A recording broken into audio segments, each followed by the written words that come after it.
Welcome to the Forensic Cop Podcast. Leicester City 3, Liverpool 1.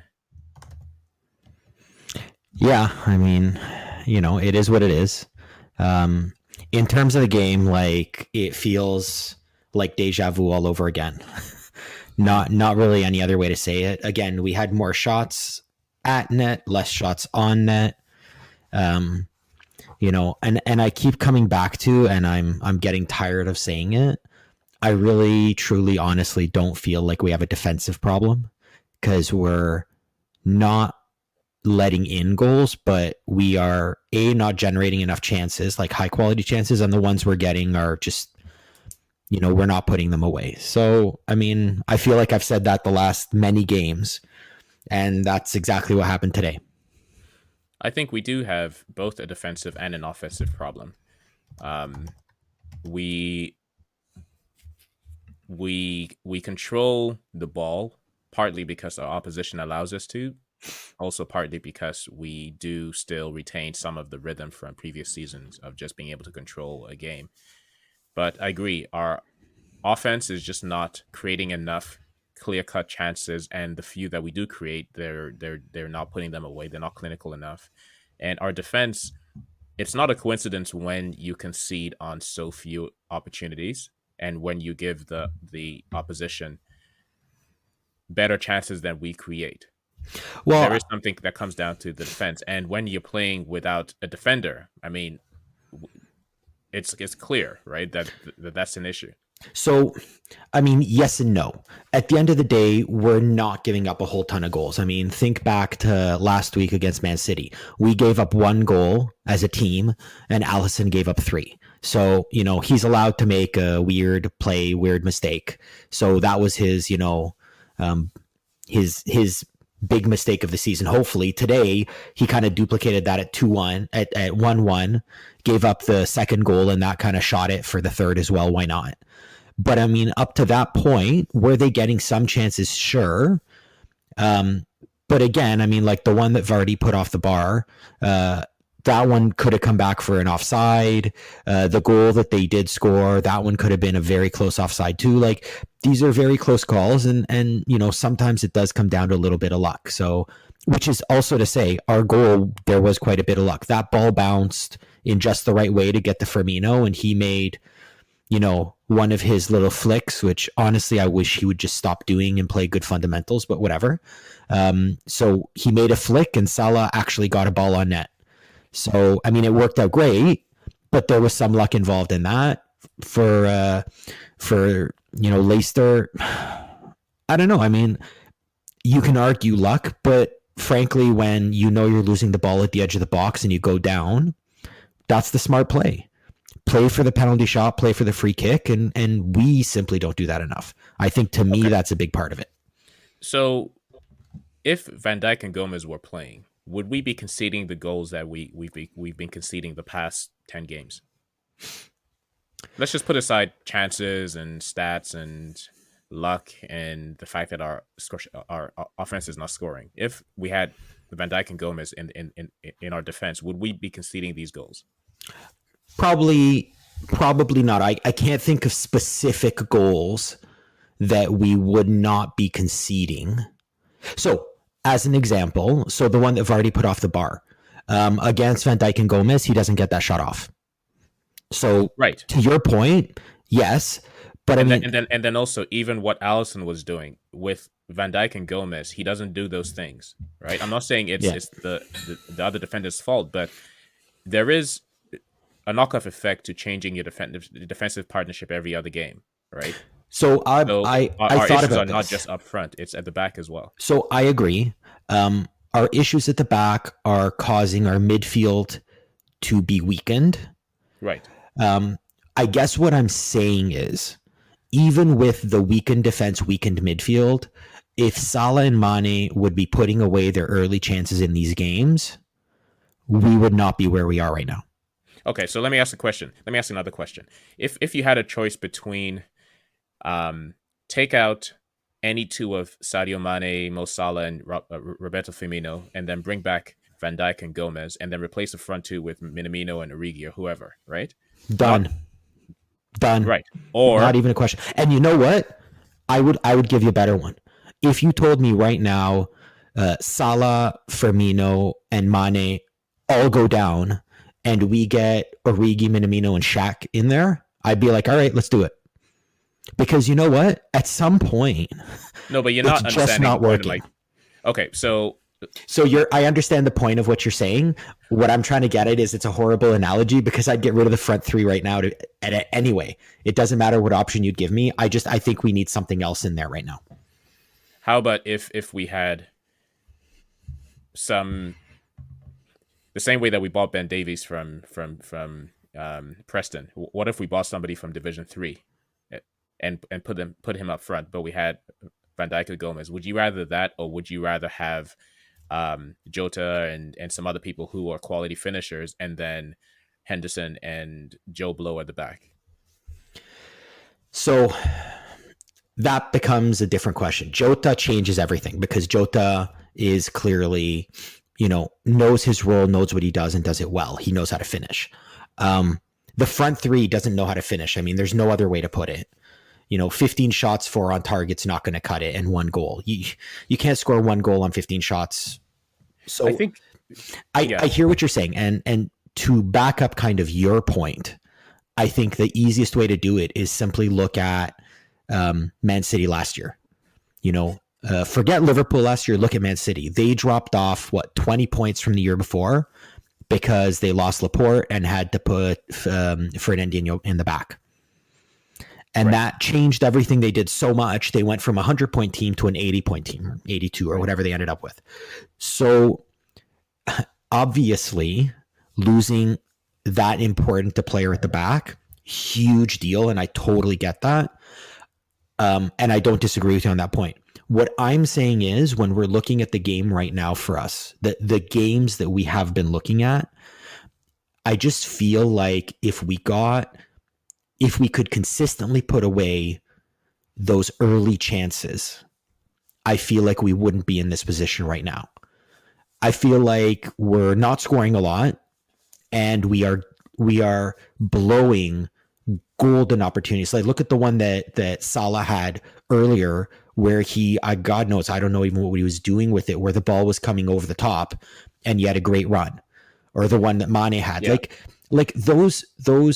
I'm not even trying to blame them necessarily, but when a team is in a moment like we're having now, so when I say a moment, I mean a negative moment, the stars need to be stars, and they need to deliver in those moments.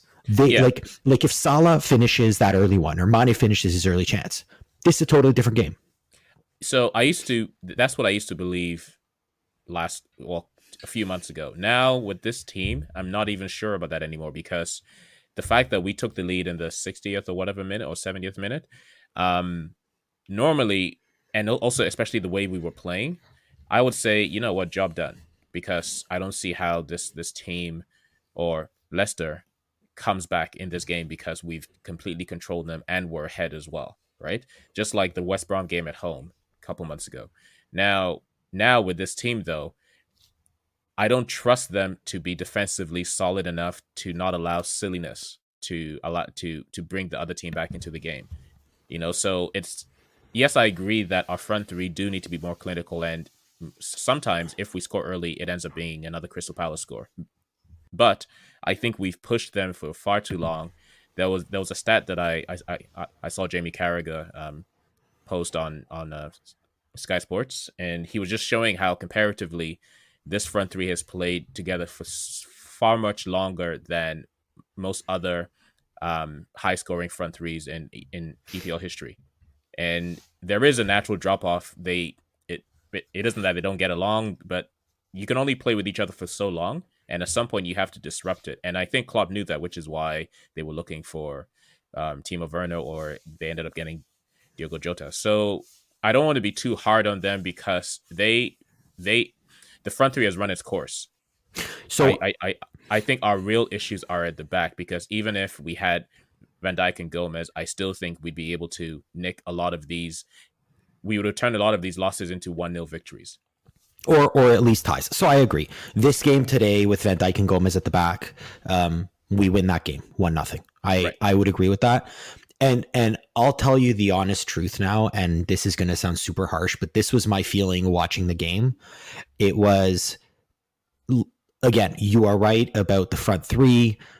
You're right about the back. You're right about a lot of this stuff. I'm not entirely disagreeing. I maybe look at it a bit differently, but to me, this is all coming down to Klopp. Running, last I checked, Hendo is not Van Dijk. Last I checked, this is not the team from last year and 2 years ago. And I am still simply beside myself understanding how we are playing the exact same system, the exact same everything, with different players for whom this is not well suited. I don't even know what to say. So as much as I want to dump on the front three, which I'm happy to do at any time, let me give you a flavor of what's driving me nuts. Corner kicks, we had 12. Crosses, we had 21. They had 2 corner kicks and 4 crosses, so a total of 6. We had 33. Who are you crossing to? Why are you doing that? Like, what's the point? What is the game? Did Klopp get the memo that we don't have tall players? Like, Van Dijk is not heading the ball in.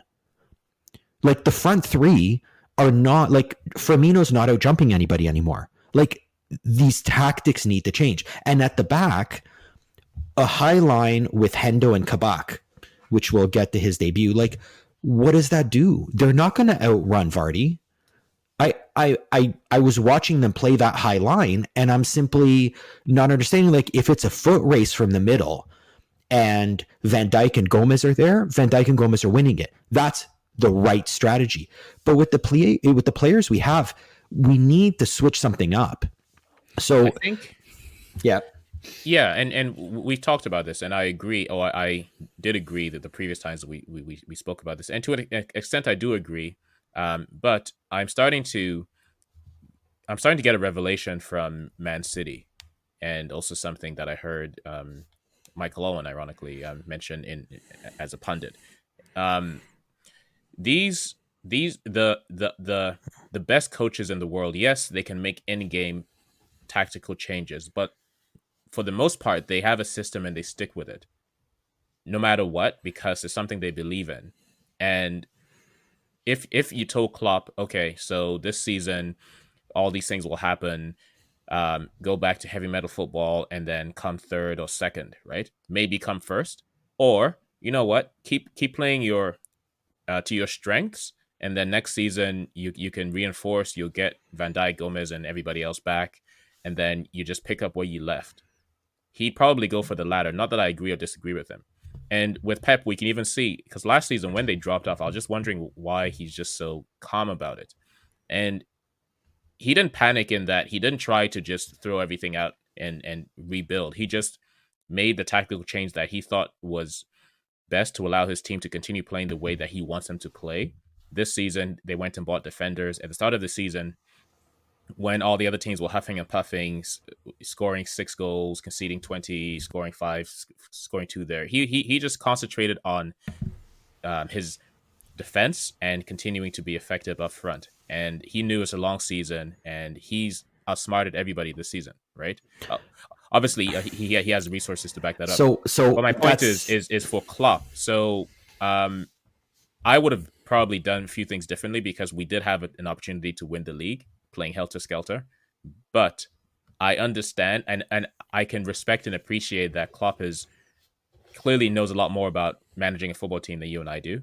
And it is his way. He will stick with it, and he'll wait for his pieces to come back, and he'll continue. So, I mean, I do hear you. I would say on the Man City side, I think they've spent, what is it, 400 million pounds on defenders. So, I mean, I'm not sure it's an apt comparison, just because, like, we have Van Dijk, Gomez, and Matip. Matip we got in a free. Gomez was what? Almost nothing. And Van Dijk was the only one we paid for. They've got Laporte that they paid 50-60 for. They've got Ruben Diaz. They've got Nathan Ake. They've got Stones. Like, it's a bit different. They're running with 4 guys, all of whom are, 50 million and above. So it's a very different comparison. No, I get it. But my point is, if Pep were Liverpool manager, he'd do the exact same thing Klopp did. So if you think back to Brendan Rodgers, he came to Liverpool touting 4-3-3 and he wanted to play like this. And then all of a sudden, when he realized that he had something special in Luis Suarez, he threw all that out the window and we almost won the league. And then the next year, everything imploded, right? Because he developed a system around one person.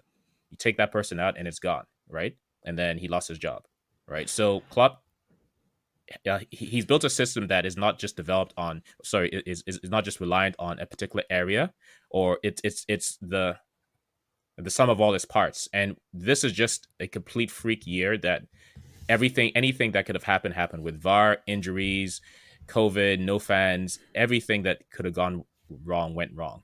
But he still believes because he's proven that his system works. So, I mean, he's proven that his system can win because it won. I guess what I would say is, frankly, I think 2 years ago we were the better team. Not last year when we ran away with the league. It was 2 years ago. I think we were at our peak. And I don't disagree with you. I'm not saying he needs to throw out the 4-3-3. What I'm saying is that we need to rethink to some degree. So, for example, the high line. You can't have a high line with defenders who are slower than attackers. It just doesn't work. And I'm not saying implode the whole system and change everything and go with a back 3 or a back 5 or what. Like, keep your back 4. That's fine. But you need to make some adjustments or refinements based on who you have. And then the other one is like in the middle, the front 3 aren't clicking the way they used to. What's the point of putting 33 balls into the box when we probably got one of them? Like, at some point there, maybe instead of bombing all those crosses in, try to dribble them in, try something else. Like, I feel like we just keep looking at the same team doing the same thing week in, week out. And as much as who's going to dribble it in? Who on our team can do that? Well, I mean, Salah used to be able to dribble. I don't know what he does anymore. Right. Okay. Point taken. But the thing is, at some point you need to try something different. Like, I feel like we're running the same team out there. And here's the thing. Today we did dominate the ball. I very much agree with that. We had lots of crosses into the box from corners and from crosses. Fantastic. But can you honestly say we generated a ton of high quality chances? No. And how many games have we gone now where you look at it and we get maybe 1 or 2 high quality chances, if that? Like, no, I agree. I think the only thing that I completely disagree with Klopp's approach, and this is all hindsight because there was a time when I was saying that, yeah, maybe Henderson should play defense for the rest of the season, but we really need to just put defenders in the back and midfielders in the midfield. And then what's the worst that can happen? It can't get any worse than this, right? So I think when Fab comes back, if we had Henderson or Fabinho playing the number 6, that penalty or free kick or whatever it was doesn't happen, right? Because they will deal with it when they need to deal with it. Mo Salah, and that's the other thing, the change that they made this season with having Mo Salah play deep. I've not liked it from the very beginning. He's not his footballing IQ is not smart enough to do that. He needs to stay up and shoot, right? He just, the way he just gives the ball away and then he does that little skip out of frustration or whatever. Listen, just go and know your role, play on the left, cut in and have a shot or pass if you can. And you know what? To back up your point, the shot, the time that he had no time with the ball on his foot, where he basically, the ball came to him and he had to get rid of it, was the goal. Exactly. You take away this man's brain, and I mean that in a very nice way. He's a very nice guy, and I mean it in the best way. We're talking about footballing IQ right now. Yeah, like when he thinks, it's not working. When he sees like a defender in front of him, when he sees 3 guys and he's like, I'm going to dribble through them, I'm going to do this, that's not working for him. He has such talent. I mean, that goal today is everything you need to know about him.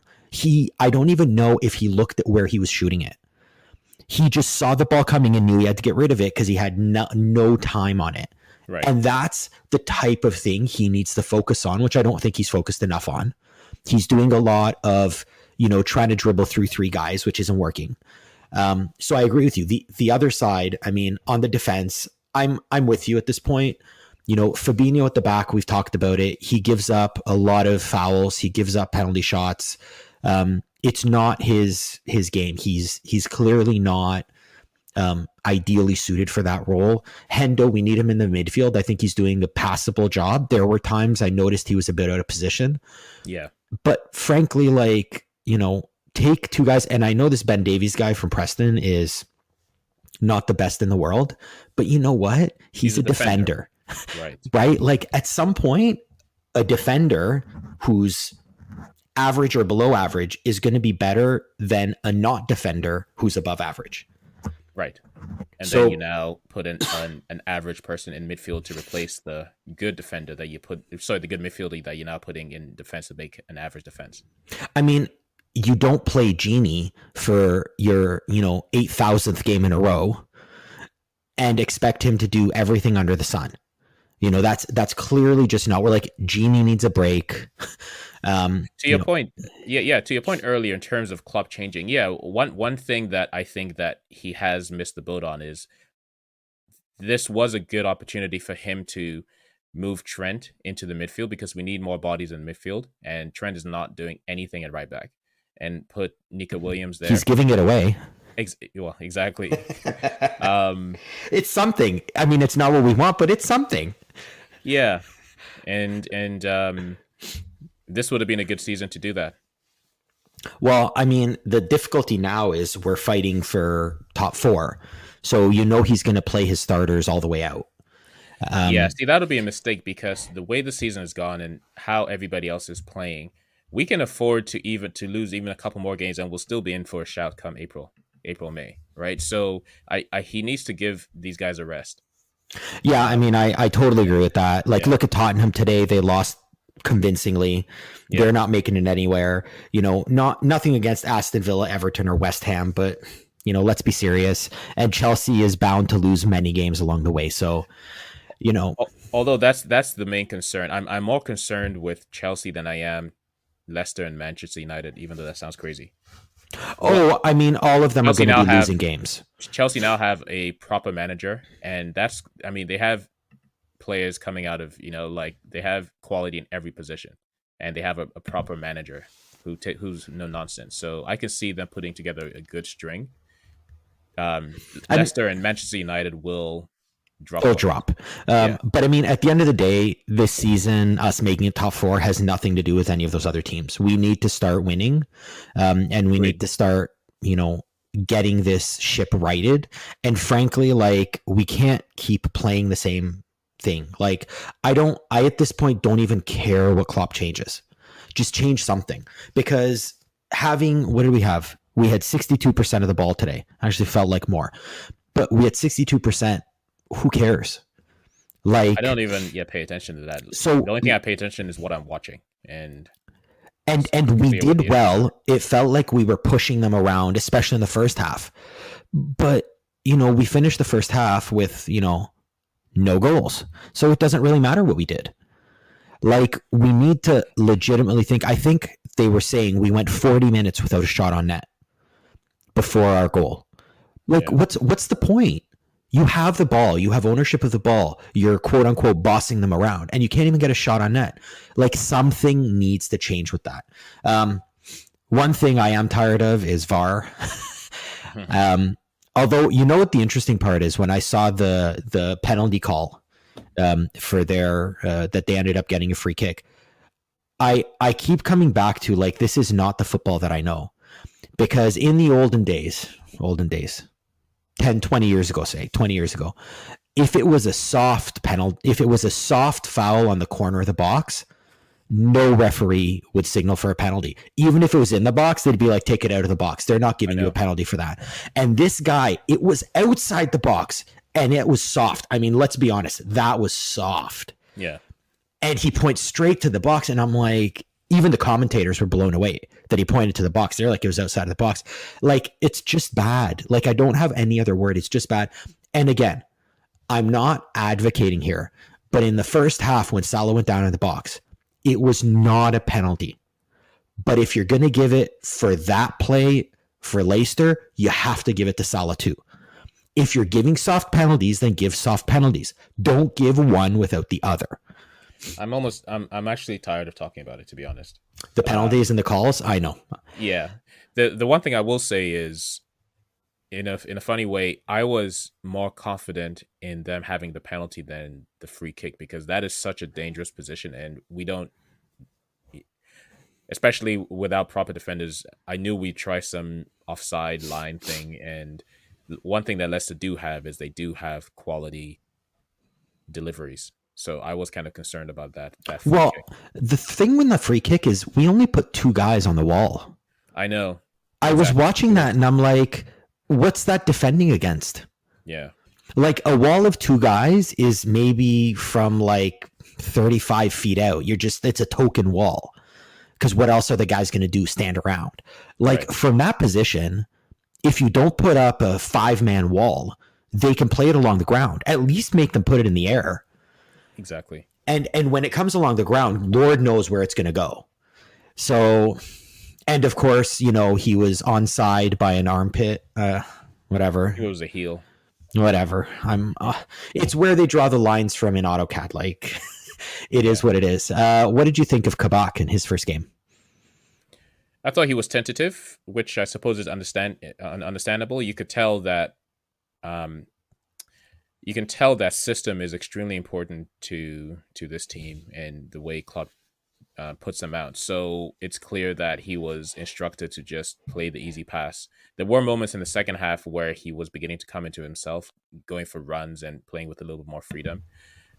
So I thought he was okay. He's kind of on the shortest side, which is too bad because we were still lacking height in the team. But I thought he was okay, and I'm hoping that calamity with Alisson will not wreck his confidence. Oh, I mean, let's be clear on that second goal. That was on Alisson, not on him. 100%. So hopefully you're right. It doesn't wreck it. In terms of his height, I mean, he looks short. And I guess he is short. I mean, 6'1", again, who am I to talk short? So he's tall for me, but short for a defender. But he seems to get the head up pretty good. I'll be honest. He seems to have a good sense of where the ball is going. And, I agree with you. In the first half especially, it almost looked like we were afraid to pass to him. Like, there were times where it was going from Hendo over to Alexander-Arnold, totally bypassing him. And he was almost standing out of the way. Like, he was like, please don't pass to me. Please don't pass to me. In the second half, you could tell he was trying more. And there were a couple of long balls he tried, one of which I remember was a complete giveaway. But I mean, he's trying it. He's trying to learn the system. At the end of the day, he's new to the team and he's only 20 years old. So for me, I thought he played a pretty good game, actually. Yeah, for being 1 year older than Reece Williams, I think he's quite the upgrade already. Yeah, I mean, in all honesty, and I don't think they'd be the best central defenders in the world and everything. But to me, having Kabak and Phillips, honestly, I'd be perfectly fine with that as a back line. They're gonna go get the headers, so we're not gonna be as vulnerable at the back on headers. They know the position, they know what they need to do. Instead of playing the high line, drop it back a little bit, and I think we're doing fine. To me, that would be what I would play going forward. He looked